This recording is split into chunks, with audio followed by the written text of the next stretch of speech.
ಕರ್ನಾಟಕ ನ್ಯೂಸ್ಗೆ ಸ್ವಾಗತ. ನಾನು ರಾಣಿಕೋಟೆ. ಬೀದರ್ ನಗರದ ಜಿಲ್ಲಾ ಪೊಲೀಸ್ ಕವಾಯತು ಮೈದಾನದಲ್ಲಿ ಜಿಲ್ಲಾ ಪೊಲೀಸ್ ವಾರ್ಷಿಕ ಕ್ರೀಡಾಕೂಟ 2024ರ ಸಮಾರೋಪ ಸಮಾರಂಭ ಕಾರ್ಯಕ್ರಮವನ್ನು ಜರುಗಿತು.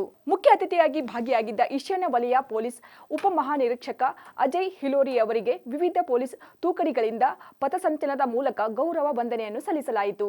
ಪಥಸಂಚಲನದ ನಂತರ ಅತಿಥಿಗಳಿಂದ ಕ್ರೀಡಾಕೂಟದಲ್ಲಿ ವಿಜೇತ ಕ್ರೀಡಾಪಟುಗಳಿಗೆ ಬಹುಮಾನಗಳು ವಿತರಿಸಲಾಯಿತು. ಈ ಕಾರ್ಯಕ್ರಮದಲ್ಲಿ ಬೀದರ್ ಜಿಲ್ಲಾ ಪೊಲೀಸ್ ವರಿಷ್ಠಾಧಿಕಾರಿ ಪ್ರದೀಪ್ ಕುಂಟಿ ಹಾಗೂ ಬೀದರ್ ಜಿಲ್ಲಾ ಪೊಲೀಸರು ಸೇರಿದಂತೆ ಇನ್ನಿತರರು ಉಪಸ್ಥಿತರಿದ್ದರು.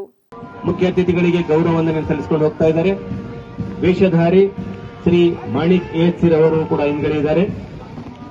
ಕವಾಯತಿಗೆ ಉತ್ತಮವಾದ ಮೆರುಗನ್ನ ನೀಡ್ತಾ ಇದ್ದಾರೆ. ಮಾನ್ಯ ಮುಖ್ಯಮಂತ್ರಿ ಅತಿಥಿಗಳಿಗೆ ಗೌರವ ವಂದನೆಯನ್ನ ಸಲ್ಲಿಸ್ತಾ ಇದ್ದಾರೆ. ಮಹಿಳಾ ತಂಡ ಶ್ರೀಮತಿ ನಂದಿನಿ ಪಿಎಸ್ಐ ಮಂದಳ್ಳಿ ಠಾಣೆರವರು ತಮ್ಮ ತಂಡವನ್ನು ಮುನ್ನಡೆಸ್ತಾ ಇದ್ದಾರೆ. ಮುಖ್ಯ ಅತಿಥಿಗಳಿಗೆ ಗೌರವ ವಂದನೆ. 4 ತಂಡ ಹುಮನಾಬಾದ್ ಉಪವಿಭಾಗ ಶ್ರೀ ನಿಂಗಪ್ಪ ಮಣ್ಣೂರ್